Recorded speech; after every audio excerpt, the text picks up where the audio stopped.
اللہ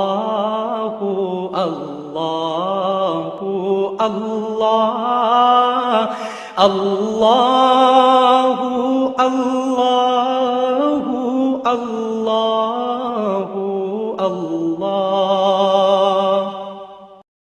کہ حضرت موسیٰ علیہ السلام کا آپ کو معلوم ہے کہ کوہ طور پر اللہ تعالیٰ سے ہم کلامی کا شرف حاصل کرتے تھے، گفتگو ہو رہی ہے لیکن اللہ نظر نہیں آ رہا۔ اب اس کو اپنے اوپر طاری کیجئے کہ صاف سامنے آتے بھی نہیں، صاف چھپتے بھی نہیں۔ یہ جو صورتحال تھی کہ اگر کسی کی آپ آواز سن رہے ہیں، کلام سن رہے ہیں، سامنے نہیں آ رہا، تو آپ کے دل میں خواہش پیدا ہوگی کہ ذرا سے یہ پردہ بھی اٹھا دیا جائے، مجھے دیدار بھی حاصل ہو جائے۔ لہذا سورہ اعراف میں ہے جب کئی بار یہ شرف ہم کلامی حاصل ہوا اللہ سے، تو حضرت موسیٰ علیہ السلام نے بڑی ہمت سے کام لیا، بڑی جرت کی، درخواست کر دی، رب ارنی انظر الیک، یہ جو پردہ بیچ میں حائل کیا ہوا ہے پروردگار، تو میرا شوق دیکھ، میرا اشتیاق دیکھ، تو مجھے ذرا دیدار بھی عطا ہو جائے۔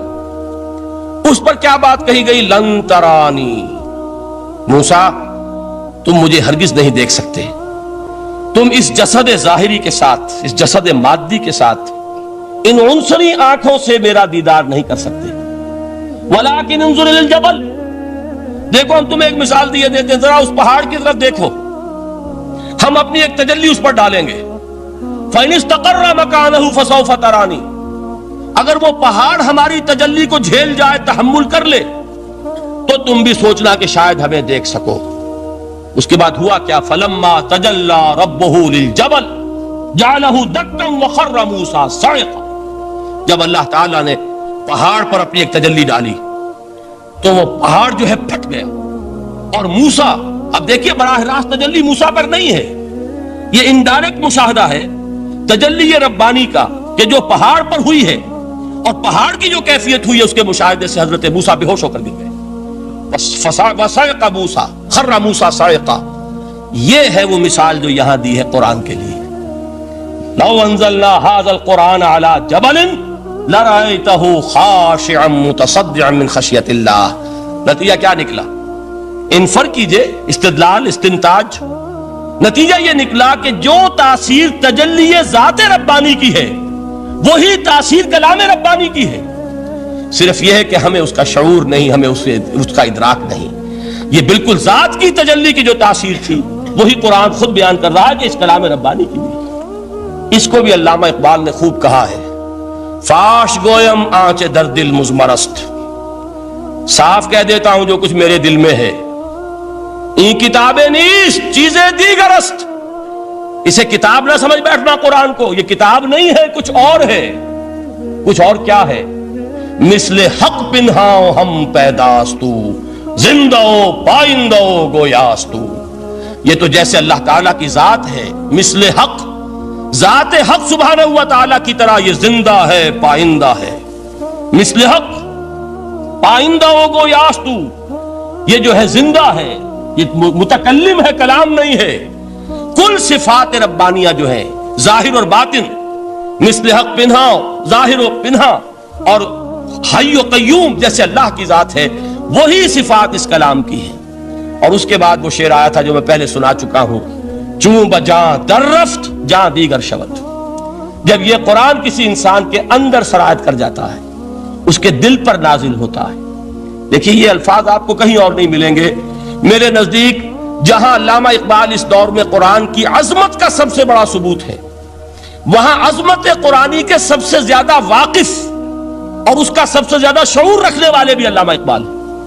یہ الفاظ آپ کو کہیں نہیں مل سکیں گے کہ مثل حق پنہاؤ ہم پیداستو، زندہ پائندہ گویاستو، چوں بجاں در رفت جہاں دیگر شود، جہاں چو دیگر شد جہاں دیگر شود۔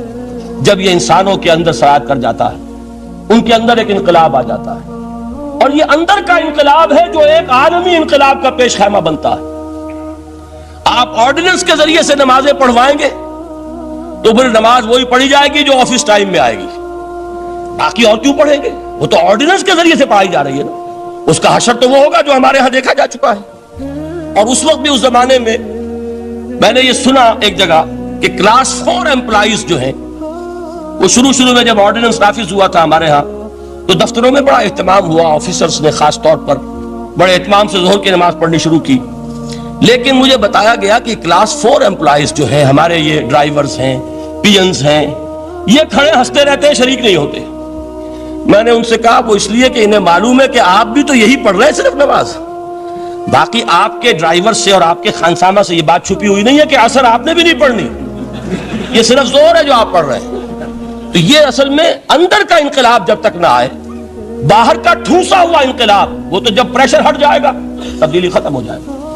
چوں بجا در رفت جہاں دیگر شبد، اندر انقلاب آئے. جب اندر تبدیلی ہو جائے گی اب انسان کا پورا وجود بدلے گا، پھر اس کے اندر سے تبدیلی جو ہے وہ ابھرے گی، اسے کسی خارجی دباؤ کی ضرورت نہیں ہوگی.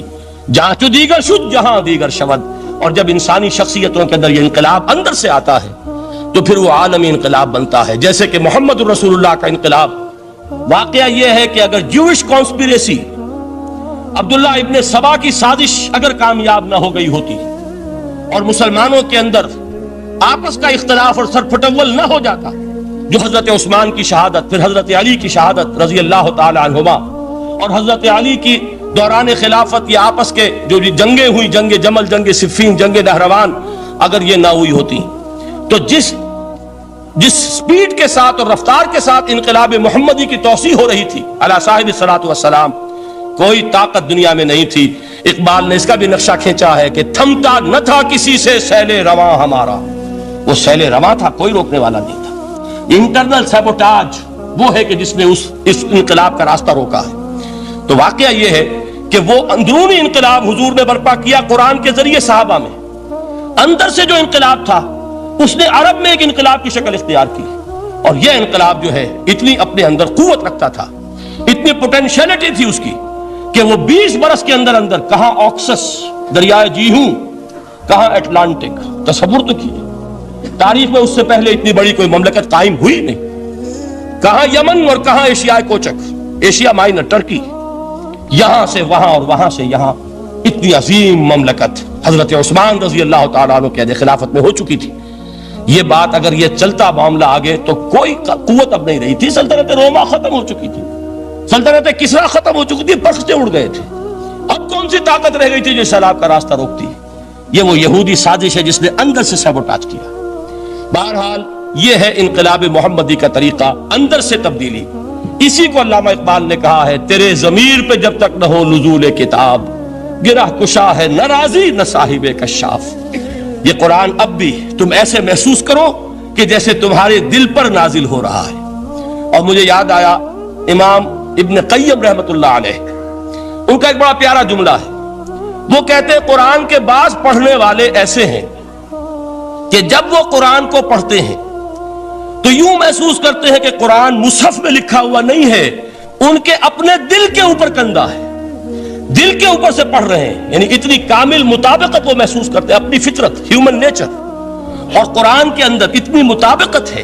اس طرح وہ ٹیلی کرتے ہیں ایک دوسرے کے ساتھ کہ محسوس ہوتا ہے کہ وہ کتاب ان صفحات میں لکھی ہوئی نہیں ہے بلکہ لوح قلب پر لکھی ہوئی ہے کہ جہاں سے وہ انسان اسے پڑھ رہا ہے. تو پہلی بات تو قرآن مجید کی اس آیت کے حوالے سے اس پہلو سے ہمارے سامنے آئی کہ جو تاثیر ہے ذات ربانی کی تجلی کی، وہی تاثیر ہے اس قرآن مجید کی، بشرطے کہ ہمارے دل جو ہیں وہ کچھ اپنے اندر اس استعداد اور صلاحیت کو پیدا کر لیں. دوسرا مقام ہے سورہ یونس کا. اب کسی کلام کی عظمت کا دوسرا پہلو ہو سکتا ہے اس کی افادیت کے اعتبار سے، اس سے فائدہ کیا ہوگا نوع انسانی کے لیے. دیکھیے 2 آیات، یہ عظیم خزانے ہیں عظمت قرآن کے. سورہ یونس میں یا ایھا الناس، اے لوگو، قد جاءتکم موعظۃ من ربکم وشفاء لما فی الصدور وہدی ورحمۃ للمؤمنین. 4 الفاظ نوٹ کر لیجئے. اے لوگو، آ گئی ہے تمہارے پاس وہ چیز تمہارے رب کی طرف سے جو موعظہ ہے. موعظہ کسے کہتے ہیں؟ نصیحت. اس بات کو ذرا سمجھ لیجئے ترتیب کیا ہے. نصیحت اسے کہتے ہیں، جی رہا نہیں جا رہا، میں نے اس کی ترتیب بدلی ہوئی ہے. مجھے یاد دلایا ایک صاحب نے کہ سورہ رحمان کی ابتدائی آیات کا بیان تو رہ گیا، وہ رہا نہیں، میں نے پڑھا کسی اور ترتیب سے تھا، بیان کسی اور ترتیب سے کر رہا ہوں. پڑھنے میں 4 2 اور 1 اور اب جو میں بیان کر رہا ہوں، پہلے ایک آیت سورہ حشر کی جو بیان کی، اب 2 آیات ہیں سورہ یونس کی۔ لوگوں تمہارے پاس آ گئی ہے تمہارے رب کی طرف سے موعظت، اور تمہارے سینوں کے اندر جو روگ ہیں ان کے لیے علاج۔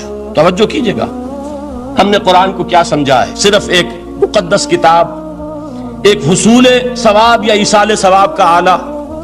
قرآن ہے کیا؟ نمبر 1 موعظہ۔ موعظہ کسے کہتے ہیں؟ وعظ اسے کہتے ہیں وہ بات جس سے دل نرم ہو جائے، دل کے اندر گداز پیدا کرنے والی شے۔ وجہ کیا ہے؟ اعلیٰ سے اعلیٰ حکیمانہ بات کسی سے کہی جائے، دل سخت ہے، اثر نہیں ہوگا، ایک کرسٹ آ جاتا ہے انسان کے دل کے اوپر، جیسے کہ یہود کے علماء کے بارے میں فرمایا گیا، ثم قست قلوبکم فہی کالحجارۃ او اشد قسوۃ وان من الحجارۃ لما يتفجر منه الانہار وان منها لما يهبط من خشیۃ اللہ وان منها لما يشقق فيخرج منه الماء۔ اے لوگوں، پھر تمہارے دل سخت ہوتے چلے گئے، پھر وہ پتھروں کے مانند سخت ہو گئے، بلکہ ان سے بھی زیادہ سخت، اس لیے کہ پتھروں میں تو وہ بھی ہوتے ہیں کہ جو اللہ کے خوف سے گر جاتے ہیں، پتھروں میں وہ بھی ہوتے ہیں کہ جو اللہ کی خشیت سے پھٹ جاتے ہیں، ان میں سے پانی بہ نکلتا ہے۔ پتھر تو اس طرح کے ہیں، لیکن انسان کا دل جب سخت ہو جائے، جب پتھر بن جائے، تو کوئی شے دنیا کی اس کی سختی کا مقابلہ نہیں کر سکتی۔ پہلے اس سختی کو نرم کریں گے، جیسے زمین ہے چٹیل زمین، اس زمین کے اندر ہل چلے گا تو بارش جو ہے فائدہ دے گی، اس کو آپ زمین کو نرم کرتے ہیں تاکہ وہ بارش کو جذب کرے، ورنہ چٹیل زمین ہے سخت، وہ پانی بہ جائے گا اور وہ زمین کے اندر جذب نہیں ہوگا۔ تو پہلا لفظ استعمال کیا موعظہ۔ یہ قرآن واعظ ہے، نصیحت ہے، دلوں کو نرم کرتا ہے، دلوں پر جو کرسٹ آ گیا ہے سخت، اسے توڑتا ہے، اس میں ہل چلاتا ہے۔ پھر کیا کرتا ہے؟ پھر جب یہ جذب ہوتا ہے، شفاء لما فی الصدور، جو سینے کے روگ ہیں ان کے لیے شفا ہے۔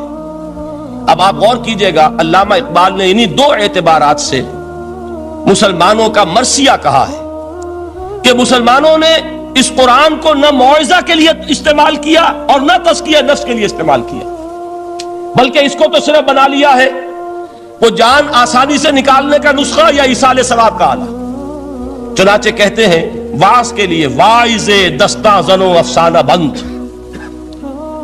واعظ جو ہے ہمارے داستانے کہتے ہیں، افسانے کہتے ہیں، قصے کہتے ہیں، لطیفے کہتے ہیں، معنی او پست و حرف او بلند، اس کے بیان میں معنی تو ہوتے ہیں بہت ہی گھٹیا، نیچے کے پست، الفاظ کا شکو ہوتا ہے، الفاظ بہت اونچے ہوتے ہیں۔ از خطیب و دیلمی گفتارے او با ضعیف و شاذ و مرسل کارے او۔ سارا واعظ و نصیحت جو ہو رہا ہے وہ ضعیف حدیثوں کے ذریعے سے، ضعیف روایات بخاری کی ہو، مسلم کی ہو، ترمذی کی ہو، ابن ماجہ کی ہو۔ کہاں خطیب بغدادی اور دیلمی، وہ کتابیں کہ جن کی کوئی سند نہیں ہے، وہاں کی روایات کے ذریعے سے لوگوں کو تذکیر کرنے کی کوشش کر رہے ہیں۔ با ضعیف و شاذ و مرسل کارے ہو، ضعیف روایات، شاذ روایات، مرسل روایات، جن کا سلسلہ روایت محمد الرسول اللہ تک متصل نہیں ہے، اس کے ذریعے سے کر رہے ہیں۔ حالانکہ موعظہ، سب سے بڑا موعظہ یہ قرآن تھا۔ قرآن کہتا ہے خود فذکر بالقرآن من یخاف وعید۔ اے محمد صلی اللہ علیہ وسلم، آپ اس قرآن کے ذریعے نصیحت کیجئے۔ یہ قرآن ہے جو دلوں کی سختی کو ختم کرے گا، گداز پیدا کرے گا۔ دوسری طرف علامہ اقبال کیا کہتے ہیں کہ جہاں تک ہمارے ہاں جو بھی تصوف کے معروف حلقے ہیں، صوفیاء حق کی بات نہیں کہہ رہا، وہاں قوالی ہو رہی ہوگی تو حال آ جائے گا۔ صوفی پشمینہ پوشے حال مست، از شراب نغمہ قوال مست۔ قوال سے جو کچھ مل رہا ہے، حال آ رہا ہے، مستی آ رہی ہے، کیف اور سرور حاصل ہو گیا ہے۔ صوفی پشمینہ پوشے حال مست، از شراب نغمہ قوال مست۔ لیکن یہ کہ اس کی محفل میں در نمی سازت بقرآن محفلش، اس کی محفل میں قرآن کا کہیں گزر نہیں ہے۔ جبکہ محمد الرسول اللہ صلی اللہ علیہ وسلم کی بھی ایک محفل ہوتی تھی، محفل سماع۔ وہ محفل سماع کیا تھی؟ حضور صحابہ سے فرمائش کر کر کے قرآن سنتے تھے۔ حضرت عبداللہ ابن مسعود رضی اللہ تعالیٰ عنہ کی روایت موجود ہے کہ مجھے ایک مرتبہ حکم دیا حضور نے کہ قرآن سناؤ۔ میں نے عرض کیا حضور آپ کو سناؤں؟ آپ پر تو نازل ہوا ہے۔ تو حضور نے فرمایا نہیں، مجھے کسی اور سے سن کر کچھ اور لطف حاصل ہوتا ہے۔ اب امتثال امر میں حضرت عبداللہ ابن مسعود رضی اللہ تعالیٰ عنہ نے سورہ نساء پڑھنی شروع کی. 41ویں آیت پر پہنچے. چشم تصور سے دیکھیے کہ حضور بھی تشریف فرما ہے, صحابہ کرام کی محفل ہے, اور صحابہ کیسے بیٹھا کرتے تھے ادب کے ساتھ. ایک روایت میں الفاظ آئے ایسے بیٹھتے تھے ساکت و صامت ہو کر, بالکل خاموش, سکون, ساکن اور ساکت اور صامت, کہ جیسے ان کے سروں پر پرندے بیٹھے ہیں کہ ذرا جنبش کریں گے تو پرندہ اڑ جائے گا, اس ادب کے ساتھ. تو وہ محفل جو ہے حضور صلی اللہ علیہ وسلم کی, اور ایک صحابی حضرت عبداللہ ابن مسعود گردن نیچی کیے ہوئے ہیں اور قرآن پڑھتے چلے جا رہے ہیں.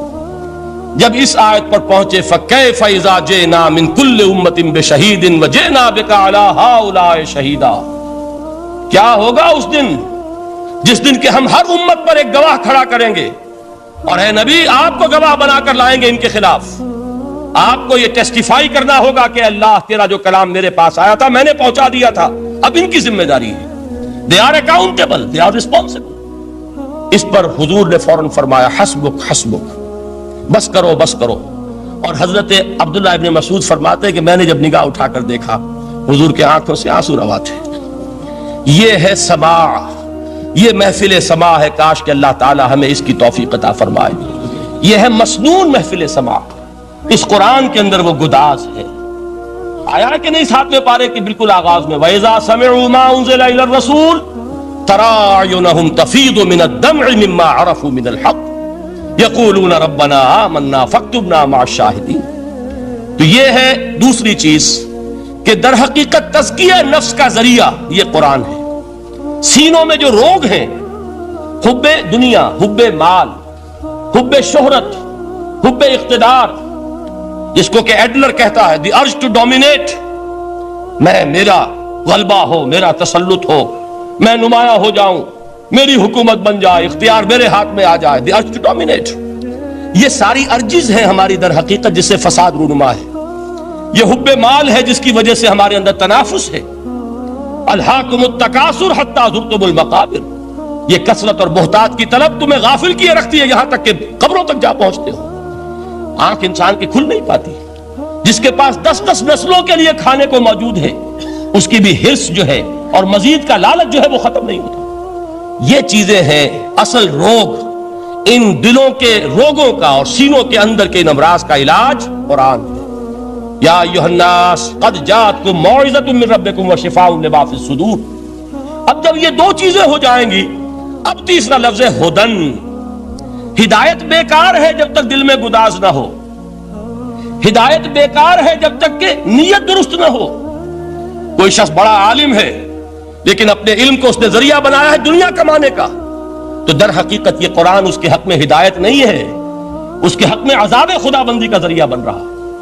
حضور نے خود فرمایا القرآن حجت لک او علیک, یہ قرآن یا تمہارے حق میں حجت ہے یا تمہارے خلاف حجت بنے گا قرآن کے قیامت کے دن. اس لیے کہ ایک شخص اس کو دنیا کمانے کا ذریعہ بنا رہا ہے, ایک شخص اس کو شہرت کے حصول کا ذریعہ بنا رہا ہے, ایک شخص علم کو ذریعہ بنا رہا ہے دنیا میں نمایاں ہونے کا, اپنی تعریف کا. حضور نے فرمایا کہ قیامت کے دن سب سے پہلے 3 افراد کا معاملہ پیش ہوگا عدالت خدا بندی میں. ایک وہ جو بڑا عالم سمجھا جاتا تھا, اس سے بڑا علم پھیلا. دوسرا وہ جو بہت صاحب ثروت تھا, اس نے بہت خیرات کے کاموں میں پیسہ لگایا. تیسرا وہ جو دنیا میں شہید سمجھا جاتا تھا کہ اللہ کی راہ میں جنگ کرتے ہوئے جان دے. اللہ ان تینوں سے جو اس کو نعمتیں دی تھی ان کا ذکر کر کے پوچھے گا کہ میں نے تمہیں یہ دیا, تمہیں یہ دیا, تمہیں یہ دیا, تم کیا کر کے لائے؟ وہ شہید کہے گا کہ اللہ میں نے تیری راہ میں جنگ کی اور اپنی جان دے دی تاکہ تو راضی ہو جائے. اللہ فرمائے گا کذبتا, تو نے جھوٹ بولا. انک قد قاتلت لئن یقال جریء, تو نے تو یہ جنگ اس لیے کی تھی کہ کہا جائے کہ بڑا جری ہے, بڑا بہادر ہے. یہ لوگوں سے بہادری کے تمغے لینا تمہارا مقصود تھا. وقد قیل, وہ کہا جا چکا ہے, اب یہاں تمہارے لیے کچھ نہیں. اور فرشتوں کو حکم ہوگا اور وہ اوندے منہ اس کو گھسیٹتے ہوئے جہنم میں جھونک دیں گے. دنیا میں شہید سمجھا جا رہا ہے, آخرت میں جہنمی ہے. یہی حال اس عالم کا ہوگا, یہی حال اس دولت مند کا ہوگا. تم نے یہ علم پھیلایا تھا کہ تمہارے علم کا چرچا ہو جائے, تمہاری شہرت ہو جائے, لوگ تمہاری دست بوسی کرنے لگے, لوگ تم سے جھک کر ملے. وہ دنیا میں ہو گیا, تمہارا مطلوب مل چکا, تمہارا مقصود حاصل ہو چکا, اب یہاں کچھ نہیں. تو جان لیجئے کہ جب تک دلوں کے روگ درست نہ ہوں, علم بیکار ہے, ہدایت قطعاً غیر مفید ہے. پہلے دلوں کا کرسٹ اترے, اس کی سختی دور ہو، یہ ہے موعظہ۔ دلوں کے اندر سے حب جاہ، حب دنیا، حب مال نکلے، یہ ہے تزکیہ۔ شفاء لما فی الصدور، اب ہدایت خدا بندی، اب راستہ آپ دیکھیں گے اور اس راستے پر چلیں گے۔ یہ ہدایت جو ہے دنیا میں، یہی آخرت میں رحمت کی شکل میں ظاہر ہوگی۔ جنہوں نے اس قرآن کی ہدایت سے فائدہ اس دنیا میں اٹھایا، آخرت میں رحمت خدا بندی کی بدلیاں ان پر سایہ کریں گی۔ ایک حدیث میں تو باقاعدہ الفاظ آئے ہیں کہ سورہ بقرہ اور سورہ آل عمران یہ دو بدلیوں کی صورت میں ظاہر ہوں گی میدان حشر میں، اور ان لوگوں پر سایہ کریں گی کہ جن کو ان سے بڑی محبت تھی۔ یہ چار الفاظ نوٹ کر لیجئے اسی ترتیب کے ساتھ: یا ایھا الناس قد جاءتکم موعظۃ من ربکم وشفاء لما فی الصدور وہدی ورحمۃ للمؤمنین قل بفضل اللہ وبرحمتہ۔ اے نبی کہہ دیجئے یہ اللہ کا بڑا فضل ہے، لوگوں سمجھو، اس کی بڑی رحمت کا ظہور ہوا ہے اس قرآن کی شکل میں، اس کی رحمت کا مظہر عدم قرآن ہے، اس کے فضل کا سب سے بڑا ثبوت قرآن ہے۔ فبذالک فلیفرحوا، اس پر انہیں خوشیاں منانی چاہیے۔ اترانا ہے تو اس پر اترائیں کہ اتنی بڑی دولت ہمارے پاس ہے، اتنا بڑا احسان ہے جو اللہ نے ہم پر کیا ہے۔ فبذالک فلیفرحوا هو خیر مما یجمعون، جو چیزیں یہ جمع کرنے کی فکر کر رہے ہیں ان سے کہیں زیادہ قیمتی یہ قرآن ہے۔ کاش کہ یہ دو آیات ہی ہمارے قلب کے اوپر یہ کندہ ہو جائے۔ پہلی بات میں نے عرض کی تھی، اس کا شعور ہر ایک کے لیے ممکن نہیں، اس کا باطن بیدار ہو چکا ہو۔ لو انزلنا هذا القرآن على جبل لرأيته خاشعا متصدعا من خشیۃ اللہ، جن کی ارواح بیدار ہو چکی ہوں وہ قرآن کی اس تاثیر کو محسوس کریں گے۔ لیکن یہ دوسری چیز ہے کہ جو ہمارے لیے پریگمیٹک پہلو سے، عملی اعتبار سے، افادے کے اعتبار سے یہ چار الفاظ اور رحمت اور فضل خدا بندی کا سب سے بڑا مظہر، اور خوشیاں مناؤ کہ اللہ کی یہ نعمت تمہارے پاس موجود ہے۔ اب وہ تیسرا مقام ہے سورہ رحمان کا، بڑی چھوٹی چھوٹی آیات۔ آپ نے سنا ہوگا حضور نے سورہ رحمان کے بارے میں فرمایا ہے، سورۃ الرحمان عروس القرآن، یہ سورہ رحمان جو ہے یہ قرآن کی دلہن ہے۔ جیسے دلہن کو آپ خوشنما لباس پہناتے ہیں، آراستہ پیراستہ اس کو گہنے اور اس کو زیور پہناتے ہیں، تو جس طریقے سے سجاتے ہیں آپ دلہن کو، اللہ تعالیٰ نے ایک سورت قرآن مجید میں ایسی رکھی ہے سورہ رحمان کہ اسے خوب سجایا ہے۔ اس میں الفاظ کا در و بست، اس کا اپنا ایک ڈیوائن میوزک ہے۔ وہ تو اللہ تعالیٰ قراء جو ہے، خاص طور پر مصر کے قراء، اللہ تعالیٰ ان پر رحمت نازل فرمائے، ان کی خطاؤں سے درگزر کرے۔ جس طرح قرآن کے انٹرنسک میوزک کو انہوں نے واضح کیا ہے۔ واقعہ یہ ہے کہ اگر یہ لوگ نہ ہوتے، شیخ عبد الباسط محمد عبد الصمد، شیخ محمود خلیل الحصری، یہ لوگ کہ جنہوں نے قرآن کے اس غنا، میوزک، یہ لفظ جو ہے آپ حیران نہ ہو کہ میں یہ کوئی شاید توہین کر رہا ہوں قرآن کی، حضور نے یہ لفظ استعمال کیا ہے، تغنو، اس قرآن کو اچھی سے اچھی خوشلہانی کے ساتھ پڑھو۔ من لم یتغن بالقرآن فلیس منا، جو قرآن کو بہتر سے بہتر انداز میں، اچھی سے اچھی آواز میں، خوشلہانی کے ساتھ پڑھنے کی کوشش نہیں کرتا، وہ ہم میں سے نہیں ہے۔ بلکہ ایک مرتبہ حضور رات کے وقت آپ گشت پر تھے اپنے ساتھیوں کے حالات معلوم کرنے کے لیے۔ حضرت ابو موسیٰ اشعری رضی اللہ تعالیٰ عنہ ایک صحابی ہیں، ان کے گھر کے پاس سے گزر ہوا، وہ رات کو تہجد پڑھ رہے تھے، کھڑے ہوئے کیف کے عالم میں قرآن تلاوت کر رہے ہیں۔ حضور کو بہت پسند آئی ان کی قرات، کافی دیر تک وہاں کھڑے سنتے رہے۔ اب انہیں کیا پتا کون سن رہا ہے، بالکل اسی طرح سمجھ لیجئے ایک بات یاد آئی ہے، حضور فرماتے ہیں کہ جس طرح کان لگا کر اللہ قرآن کو سنتا ہے، کسی چیز کو نہیں سنتا۔ ہمیں نظر نہیں آتا نا، ہمیں معلوم نہیں، ہم قرآن پڑھ رہے ہیں تو سننے والا کون ہے؟ سب سے زیادہ کان لگا کر خود اللہ۔ یہاں اس لیے مجھے یاد آیا کہ ابو موسیٰ اشعری کو کیا پتا تھا کہ کون سن رہا ہے؟ وہ اپنی کیفیت میں نماز میں تہجد میں قرآن کی تلاوت کر رہے تھے، اور ظاہر بات ہے ان کے گھر ایکڑوں میں بنے ہوئے نہیں تھے، ایک ایک کمرہ، ایک ایک کوئی حجرہ، ایسے ہی تو گھر تھے نا صحابہ کے، لہذا حضور پاس سے گزرے، آواز آئی، کافی دیر سنتے رہے۔ اس کے بعد آپ تشریف لے گئے، صبح فجر میں ملاقات ہوئی تو حضور نے تحسین کے انداز میں فرمایا، یا ابا موسیٰ انک قد اوتیت مزمارا من مزامیر آل داؤد، اے ابو موسیٰ تمہیں تو آل داؤد کے سازوں میں سے ایک ساز اللہ نے عطا فرما دیا ہے۔ جس طرح حضرت داؤد، لہن داؤدی مشہور ہے کہ جب وہ پچھلے پہر رات کو حمد کے ترانے الاپتے تھے، قرآن میں ہے کہ پرندے شامل ہو جاتے تھے ساتھ، اور پہاڑ وجد میں آتے تھے، پہاڑ بھی ان کے ساتھ شریک ہوتے تھے۔ تو جس طرح کا اللہ نے ان کو لہن عطا فرمایا تھا، حضور نے تحسین کے انداز میں فرمایا ہے ابو موسیٰ اشعری، اللہ نے تمہیں بھی آل داؤد کے سازوں میں سے ایک ساز عطا فرمایا۔ بہرحال قرآن مجید کا جو یہ میوزک ہے، قرآن کے الفاظ کا جو حسن ہے، جہاں تک حسن معنوی ہے وہ تو ہر لفظ میں ہے، لیکن یہ حسن ظاہری، حسن صوتی، حسن لفظی، یہ اپنے کلائمیکس پر آپ کو نظر آئے گا سورہ رحمان میں۔ لیکن قرآن میں یہ سورت اس اعتبار سے بھی ممتاز ہے، اس کی 4 آیات پر ذرا توجہ کریں گے، عجیب حقائق سامنے آئیں گے۔ جہاں یہ قرآن مجید کے حسن صوت اور حسن لفظی کی معراج ہے، وہیں اس کی پہلی 4 آیات میں 4 چوٹی کی چیزوں کا ذکر ہے، سب سے اونچی چیزیں۔ پہلی آیت کیا ہے؟ الرحمن، ایک آیت ہو گئی۔ رحمان کیا ہے؟ اللہ کا نام ہے۔ کبھی آپ نے غور کیا اللہ کے ناموں میں سب سے پیارا نام کون سا ہوگا؟ رحمان۔ کیوں؟ اس کا مادہ کیا ہے؟ رحمت۔ ہمیں سب سے بڑھ کر جس چیز کی ضرورت ہے وہ کیا ہے؟ رحمت خدا بندی۔ نام اچھی طرح سن لیجئے اس حضور کے قول کو۔ حضور فرماتے کوئی شخص جنت میں مجرد اپنے عمل کی بنیاد پر داخل نہیں ہو سکے گا جب تک کہ رحمت خدا بندی دستگیری نہ کرے۔ کسی صحابی نے بڑی ہمت اور جرات کا ثبوت دیا کہ پوچھ لیا کیا حضور آپ بھی؟ جب آپ نے فرمایا کوئی شخص داخل نہیں ہو سکتا جنت میں محض اپنے عمل کی بنیاد پر جب تک کہ رحمت خدا بندی جو ہے وہ دستگیری نہ فرمائے۔ پوچھا گیا کیا آپ بھی؟ آپ نے فرمایا ہاں میں بھی۔ آپ اندازہ کیجئے کہ اگر محمد الرسول اللہ بھی رحمت خدا بندی کے ضرورت مند ہوں تو تاب دیگراں چہ رسد، ہماری تو سب سے بڑی ضرورت رحمت خدا بندی ہے۔ اب یہ رحمت جو ہے قرآن مجید میں اللہ تعالیٰ کی یہ شان 2 الفاظ کے ذریعے سے آتی ہے، رحیم اور رحمان۔ اور کوئی مادہ نہیں ہے جس سے 2 نام بنتے ہوں اللہ کے، لیکن یہ مادہ ہے واحد رحمت کا کہ جس سے رحمان بھی ہے رحیم بھی ہے۔ رحیم صفت مشبہ ہے، رحمت دائم ہو جائے گی، مستقل ہوگی تو رحیم کہیں گے۔ اور رحمان، اس میں رحمت کی ہے وہ شان ہے کہ جیسے ٹھاٹھے مارتا ہوا سمندر ہو، ہیجان کی کیفیت، طوفانی کیفیت، رحمت خداوندی کا طوفانی جوش، وہ ہے رحمان۔ آپ تو رہتے اس علاقے میں ہیں، آپ کو معلوم ہے عرب اگر بھوکا مرا جا رہا ہو تو کیا کہے گا؟ انا جوعان۔ پیاسا مرا جا رہا ہو انا عطشان۔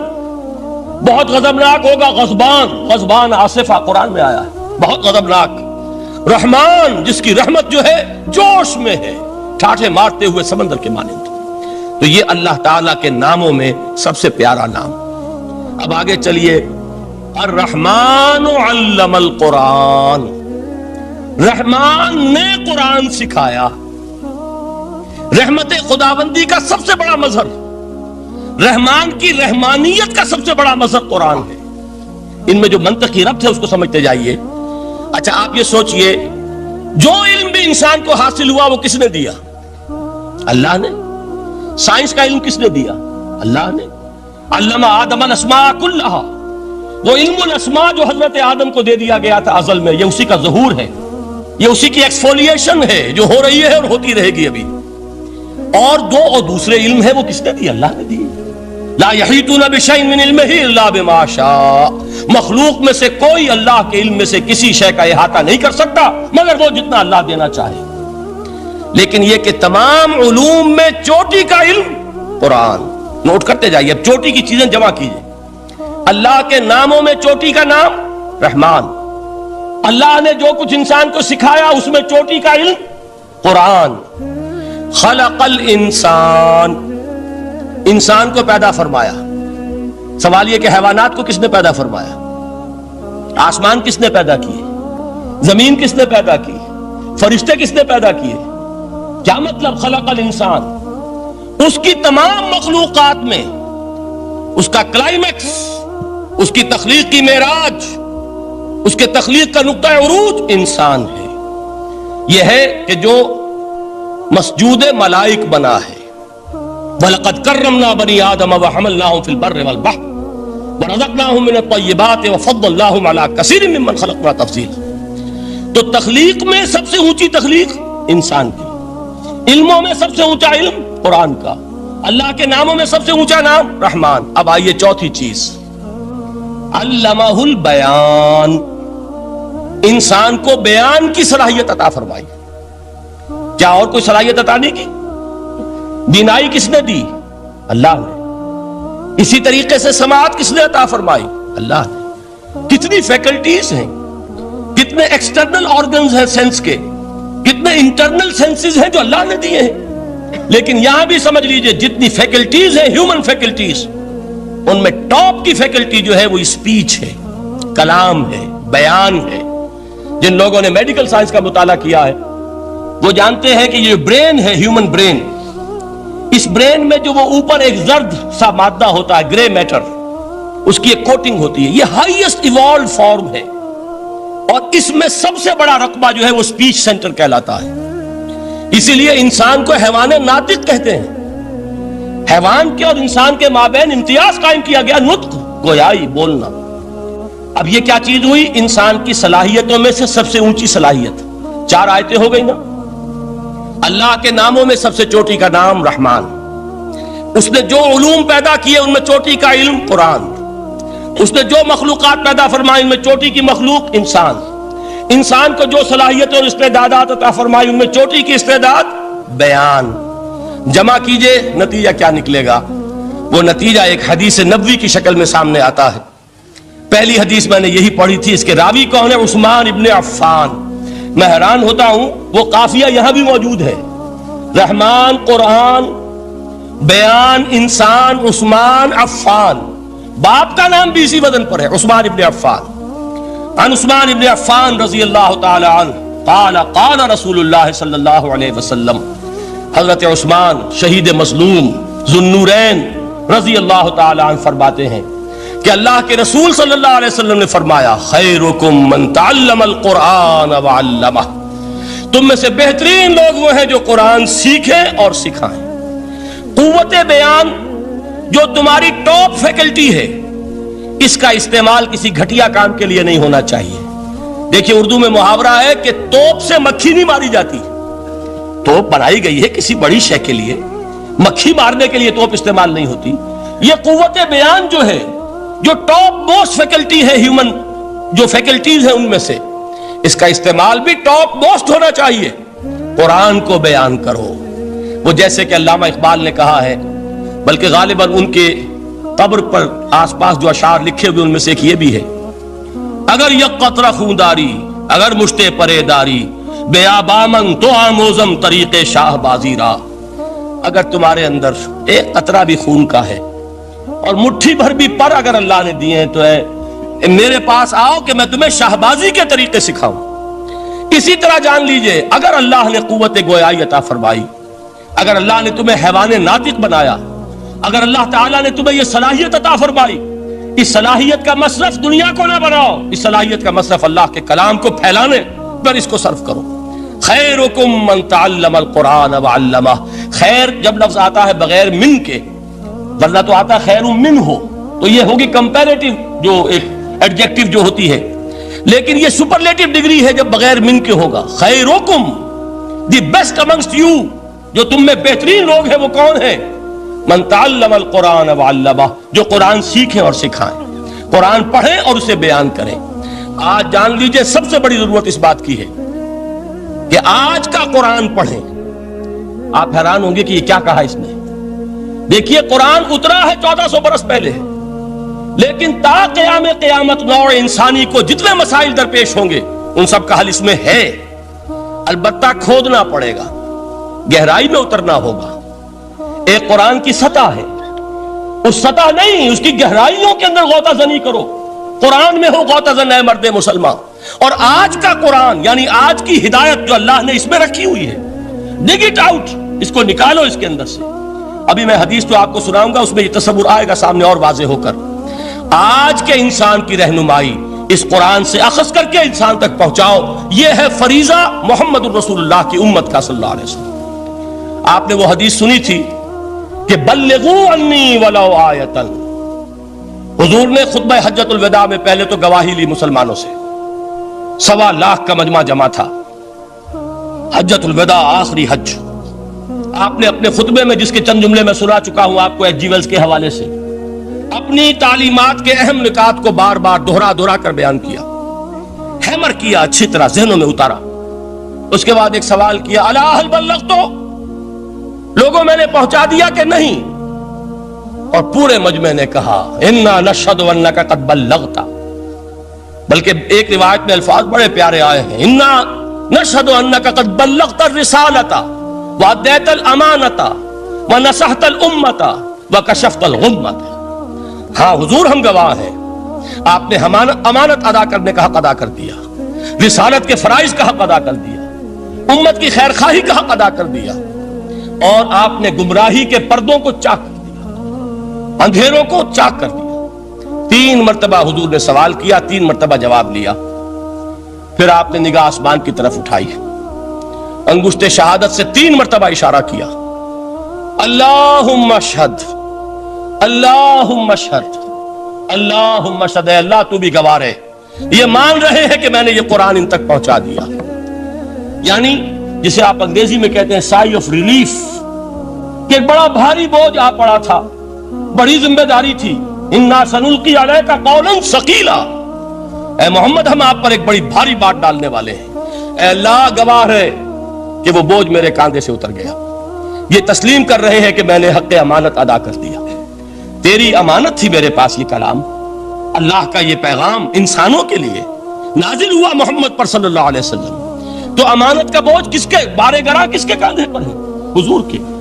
اگر ادا نہ کرتے، ابھی وہ آپ نے آیت سنی تھی، یا ایھا النبی بلغ ما انزل الیک من ربک فإن لم تفعل فما بلغت رسالتہ، یا ایھا الرسول، اے رسول صلی اللہ علیہ وسلم پہنچا دیجئے جو کچھ نازل کیا گیا ہے آپ پر آپ کے رب کی طرف سے، اور اگر بالفرض آپ نے ایسا نہ کیا تو امانت کا حق ادا نہیں ہوگا، رسالت کا حق ادا نہیں ہوگا۔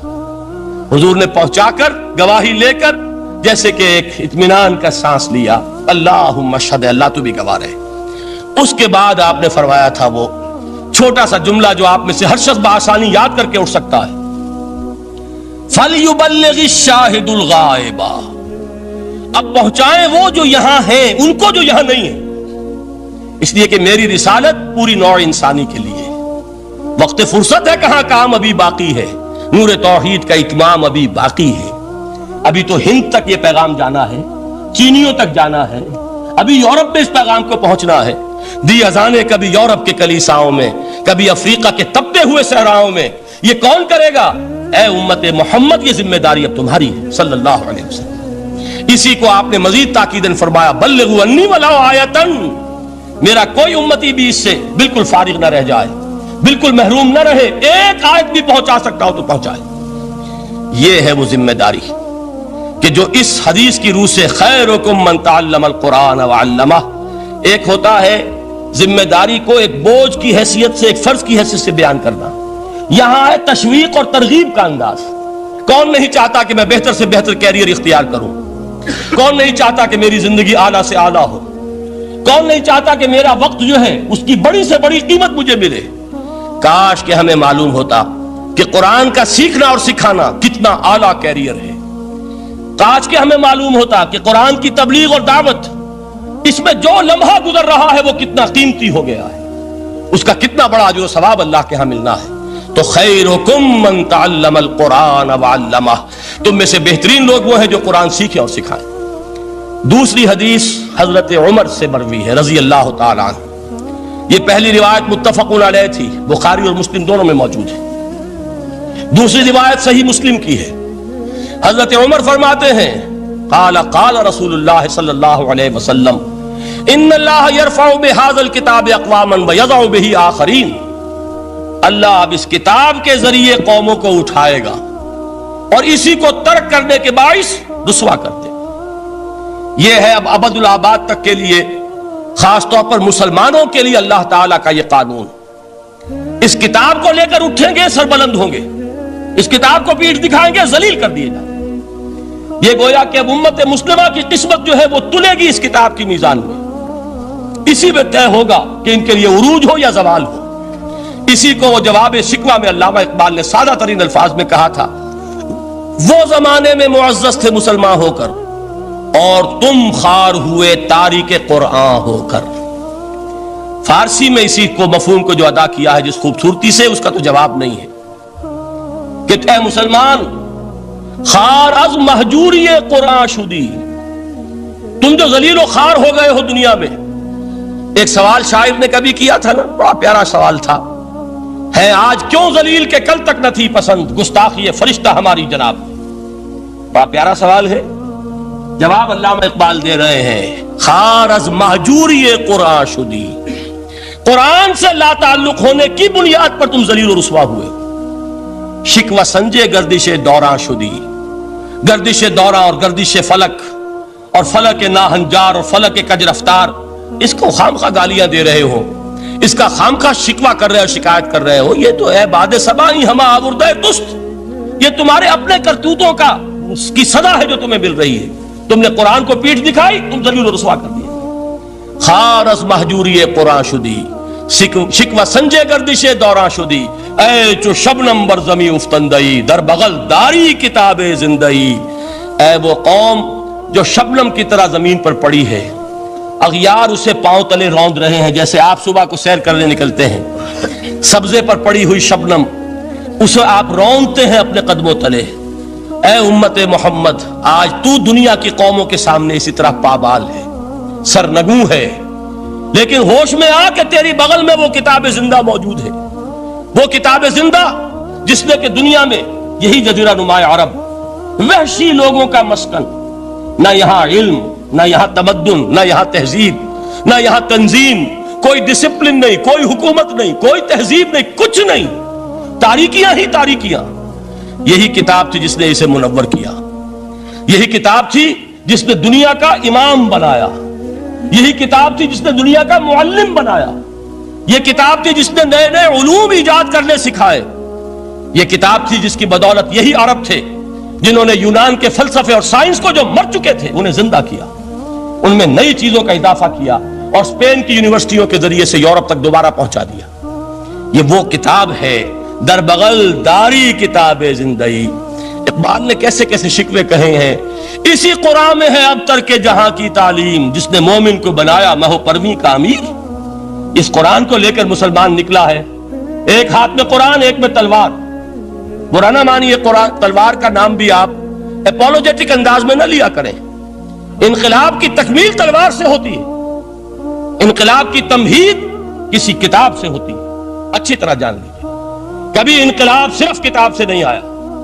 کتاب سے ذہن بدلتے ہیں، کتاب سے فکر بدلتی ہے، کتاب سے سوچ بدلتی ہے، کتاب سے ایک جماعت تیار ہوتی ہے، ایک قوت تیار ہوتی ہے.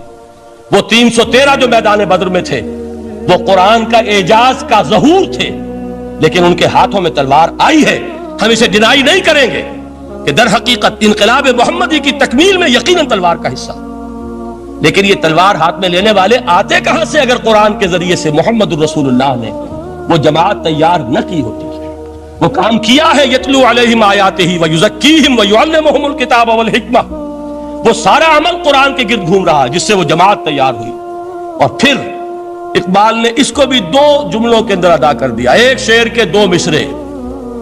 با نشہ درویشی در ساز و دمادم زن، چوں پختہ شوی خدرا بر سلطنت جم زن.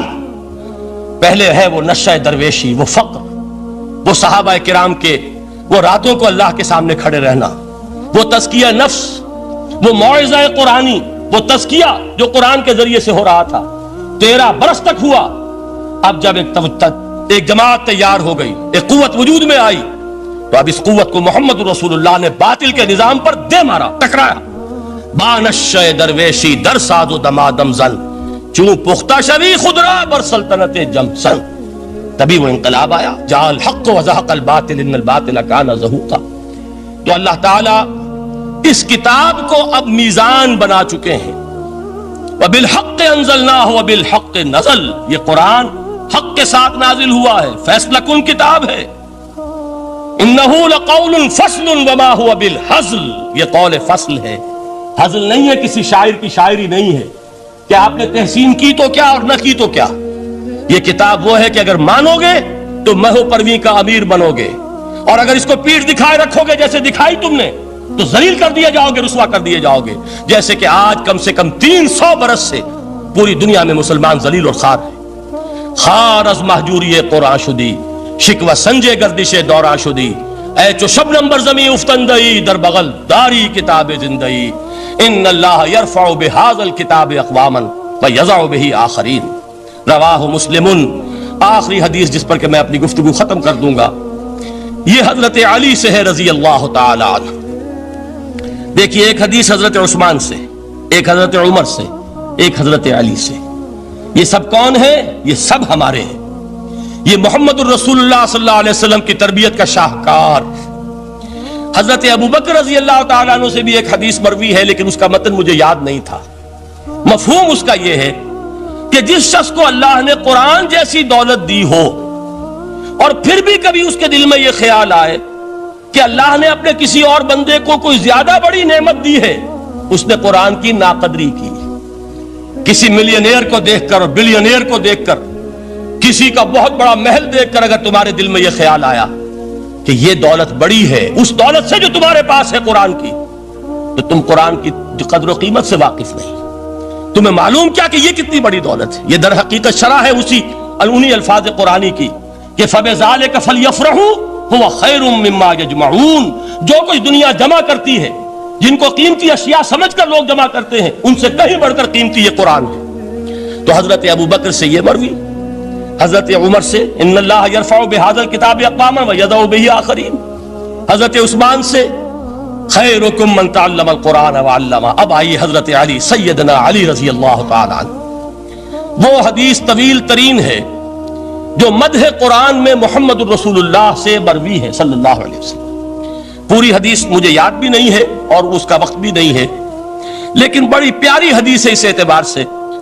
آغاز کیسے ہوا؟ حضرت علی فرماتے ہیں قال رسول اللہ صلی اللہ علیہ وسلم انہا ستکون فتنۃ، ان قریب ایک بہت بڑا فتنہ رونما ہوگا۔ حضور نے خبر دی فتنے کی۔ حضرت علی فرماتے اس پر میں نے عرض کیا، قلت، میں نے عرض کیا مل مخرج منہا یا رسول اللہ، اے اللہ کے رسول اس سے نکلنے کا راستہ کون سا ہوگا؟ دیکھیے یہ لکھا ہوا ایگزٹ، نکلنے کا راستہ، اور عام طور پر آپ نے دیکھا ہوگا بڑے ہالز میں یہ سرخ روشنی ہوتی ہے، اس میں اس کا اہتمام کیا جاتا ہے کہ اگر خدا نہ خواستہ کو حادثہ ہو جائے لوگوں کو معلوم ہو نکلنے کا راستہ کون سا، یہ مخرج ہے۔ حضور نے خبر دی کہ فتنہ ہوگا۔ تو دیکھیے میں ایک بات عرض کیا کرتا ہوں، ذرا توجہ کیجئے، ہمارا حال کیا ہے؟ ہم بڑے ریشنلسٹ قسم کے لوگ ہیں، یہ زمانہ ریشنلزم کا ہے۔ اگر ہم ہوتے تو کیا پوچھتے؟ وہ فتنہ کیا ہوگا، کیوں ہوگا، کہاں سے آئے گا؟ ہمارے سوال یہ ہوتے، کب آئے گا، کیوں، کہاں، کب، کیسے۔ ان سب کی حیثیت علمی سوالات کی ہے۔ بھائی کب آئے گا ایک علم ہے، کیسے آئے گا علم ہے، کہاں سے آئے گا علم ہے، لیکن اصل جو عملی اعتبار سے اہمیت والی شے ہے، بچاؤ کا راستہ کون سا ہوگا محمد الرسول اللہ، یہ بتائیے ہمیں۔ مل مخرج منہا یا رسول اللہ، حضرت علی نے یہ نہیں پوچھا فتنہ کیا ہوگا، کہاں سے آئے گا حضور، کیوں آ جائے گا، کب آ جائے گا، نہیں، مل مخرج منہا یا رسول اللہ، اے اللہ کے رسول یہ بتائیے کہ جب وہ فتنہ رونما ہوگا تو نکلنے کا راستہ کون سا ہوگا۔ اس کا جواب ہے، ارشاد فرمایا محمد رسول اللہ نے، کتاب اللہ، اللہ کی کتاب ہے وہ مخرج، یہ کتاب ہے کہ جس کو تھامو گے تو فتنوں سے محفوظ رہو گے۔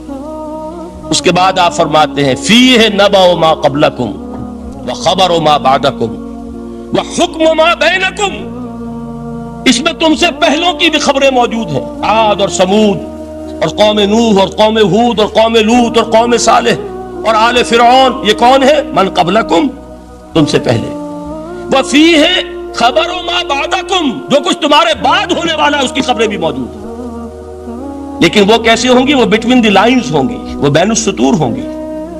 ان کے لیے انسان کو، آپ کو معلوم ہے کہ عبارت میں سطور ہوتی ہے اور ایک درمیان میں ہوتا ہے، ان کے کچھ لکھا ہوا نہیں ہوتا۔ You have to read between the lines۔ قرآن میں بعد میں آنے والے حالات بھی درج ہیں، لیکن اس طرح نہیں جیسے کہ پچھلے حالات درج ہیں۔ اس کے لیے ذرا ان ڈیپتھ پونڈرنگ اوور، غور و فکر اور تدبر کی ضرورت ہوگی۔ وَحُکْمُ مَا بَيْنَكُمْ، اور جتنے اختلافات تمہارے اندر پیدا ہوں گے تا قیام قیامت، ان سب کا فیصلہ بھی اس کتاب میں موجود ہے۔ وَهُوَ حَبْلُ اللَّهِ الْمَتِينُ وَهُوَ الذِّكْرُ الْحَكِيمُ، یہی تو ہے وَهُوَ الصِّرَاطُ الْمُسْتَقِيمُ، سیدھا راستہ اور کون سا؟ یہ قرآن تو ہے۔ ہر رکعت میں کہتے ہو اهْدِنَا الصِّرَاطَ الْمُسْتَقِيمُ، اور قرآن دیا ہوا ہے اس پر غور نہیں کرتے۔ عجیب تماشا ہے ہمارا، نماز کی ہر رکعت میں اهْدِنَا الصِّرَاطَ الْمُسْتَقِيمُ، اور حضور فرمایا وَهُوَ الصِّرَاطُ الْمُسْتَقِيمُ، صراط مستقیم یہ قرآن ہی تو ہے، الذکر الحکیم یہ قرآن ہی تو ہے، وَهُوَ حَبْلُ اللَّهِ الْمَتِينُ، اور یہی ہے اللہ کی مضبوط رسی۔ آپ نے قاری صاحب سے وہ آیات سنی سورہ آل عمران کی، وَاعْتَصِمُوا بِحَبْلِ اللَّهِ جَمِيعًا وَلَا تَفَرَّقُوا، اللہ کی رسی کو مضبوطی سے مل جل کر تھامو اور تفرقے میں مبتلا نہ ہو۔ تفرقہ ہوگا تو کیا ہوگا؟ تمہاری ہوا اکھڑ جائے گی۔ آج آپ کو معلوم ہے دول عرب اگر یہ یکجا ہو جائیں، ایک دن کے لیے اسرائیل قائم نہیں رہ سکتا، امریکہ نے امریکہ کا باپ اسے قائم نہیں رکھ سکتا۔ اگر امت عرب ہی جمع ہو جائے، عالم اسلام تو بڑی شے ہے، جو وسائل ان کے پاس ہیں، جو اللہ تعالیٰ نے ان کو نعمتیں عطا فرمائی ہیں، لیکن افتراق، انتشار، اختلاف، جتھے بندی، گروہ بندی، دھڑے بندی، اس نے اسرائیل کا خنجر ان کے سینے میں پیوست کیا، اس لیے کہ فَتَذْهَبَ رِيحُكُمْ، اگر تم اختلاف کرو گے تو تمہاری ہوا اکھڑ جائے گی، آج وہ ہوا اکھڑ چکی ہے۔ تو فرمایا وَاعْتَصِمُوا بِحَبْلِ اللَّهِ جَمِيعًا وَلَا تَفَرَّقُوا، اللہ کی رسی کو مضبوطی کے ساتھ مل جل کر تھامو اور تفرقے میں مت پڑو۔ حضور فرما رہے ہیں وہ اللہ کی رسی کون سی؟ هو حبل اللہ المتین، یہی قرآن ہے اللہ کی مضبوط رسی۔ علامہ اقبال نے کیا خوب کہا ہے، علامہ اقبال نے قرآن اور حدیث کے حقائق کو جس طریقے سے اشعار کا جامع پہنایا ہے، وہ تو خود کہتے ہیں گوہر دریائے قرآن سفتام، میں نے قرآن مجید کے دریا سے موتی نکال کر اپنے اشعار کے اندر میں نے چن دیے ہیں، میرا کام اور کچھ نہیں ہے۔ موتی کوئی بھی غواص پیدا نہیں کرتا، دریا کی گہرائی سے نکال لاتا ہے۔ یہ میری حکمت نہیں ہے جو میرے اشعار میں ہے، یہ میں نے قرآن مجید کے دریا میں غوطہ زنی کر کے اس سے یہ موتی نکالے۔ گوہر دریائے قرآن سفتام۔ اب دیکھیے اسی حدیث کے اس ٹکڑے کو کیسے شعر میں لائے ہیں، از یک آئینی مسلمان زندہ است، پے کرے ملت ز قرآن زندہ ہست۔ مسلمان کی زندگی تو ایک آئین کے بدولت ہے، یہ آئین قرآن، جو کہا تھا کبھی قائد اعظم مرحوم نے جب پوچھا گیا تھا کہ آپ کے پاکستان کا دستور کیا ہوگا، کیا فرمایا تھا یاد کیجئے کہ ہمیں کسی نئے دستور کی ضرورت نہیں، ہمارا دستور 1400 برس پہلے طے ہو چکا ہے۔ یہ ہماری بدقسمتی ہے جو کچھ کہا تھا قائد اعظم نے کہ God has given us a golden opportunity to prove our worth as architects of a new state, and let it not be said that we didn't prove equal to the task۔ میں معذرت کے ساتھ عرض کروں گا حضرت کہ واقعہ یہ ہے کہ ہم اس کے equal to the task ثابت نہیں ہوئے۔ قائد اعظم کا دیا ہوا پاکستان آج دنیا میں موجود نہیں ہے، اس کا ایک حصہ اپنے نام سے دستبردار ہو کر بنگلہ دیش بن چکا ہے، اس نے اپنی تاریخ کو خیر بات کہہ دیا ہے، حالانکہ مسلم لیگ کی جنم بھومی ڈھاکہ ہے، 1906 میں ڈھاکہ میں مسلم لیگ نے جنم لیا تھا، اور اگر وہ صرف ہم سے علیحدہ ہوتا یہ گہرا صدمہ ہوتا، لیکن یہ کہ اس نے جب نام بدلا ہے در حقیقت اس نے اپنے تاریخ سے، اپنے پس منظر سے استعفیٰ دیا۔ یہ ہمارا دوہرا ہمارے لیے صدمے کی بات ہے۔ کیا 2 یمن موجود نہیں ہیں؟ ان میں سے کوئی ایک بھی اپنا نام چھوڑنے کو تیار ہوگا؟ کیا 2 جرمنی دنیا میں موجود نہیں ہے؟ کوئی ایک بھی ان میں سے اپنا نام چھوڑے گا؟ کیا 2 کوریا نہیں ہیں؟ 2 ویتنام نہیں ہیں؟ تو کیا 2 پاکستان نہیں ہو سکتے تھے؟ ہو سکتے تھے۔ میں یہ کہا کرتا ہوں کہ یہ گہرا صدمہ ہے علیحدگی، اور دوہرا صدمہ ہے، اور اس سے کہیں زیادہ بڑا کہ انہوں نے اپنا نام بدل دیا، اپنی آئیڈینٹی چینج کر دی، انہوں نے وہ نام اپنے ماتھے سے اتار کر خلیج بنگال کے اندر دبو دیا۔ یہ بہت بڑی سزا ہے جو ہمیں ملی ہے۔ کیوں ملی ہے؟ کہ ہم نے 25 برس تک اس قائد جس کو کہا تھا کہ وہ ہمارا آئین ہے، اس کو آئین نہیں بنایا۔ اللہ اللہ اللہ اللہ اللہ اللہ